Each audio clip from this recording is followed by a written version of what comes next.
नाजरीन अस्सलाम वालेकुम। IND टुडे न्यूज में आपका खैर मकदम करते हैं। आइए देखते हैं ये तफसीलात। रोशनियों का त्योहार दीपावली आज हैदराबाद में भी बड़े जोशो खरोश के साथ मनाया गया। हिंदू बरादरी ने अपने घरों और दुकानात को फूलों और बरकी खमखमों से सजाया था और आतिशबाजी भी की। रिश्तेदारों और दोस्त अहबाब में तोहफे तवायफ भी दिए गए। शहर के मसरूफ तरीन इलाकों जैसे कोंडापुर, कोकटपल्ली हाउसिंग बोर्ड, अमीरपेट, पंजागुट्टा, आईबिट, सुल्तान बाजार, कोठी और पुराने शहर के इलाकेजात घासी बाजार, पटेल मार्केट, गौलीपुरा, अलियाबाद में भी त्योहार का जोशो खरोश देखा गया।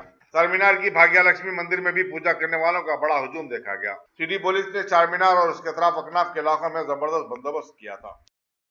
अगर आपने हमारे चैनल को सब्सक्राइब नहीं किया है तो आपको यहाँ सब्सक्राइब बटन दिख रहा है, उसे क्लिक करिए और सब्सक्राइब कीजिए और साथ ही साथ बेल आइकॉन को भी क्लिक करिएगा जिससे कि आपको ताज़ा अपडेट मिलते रहें।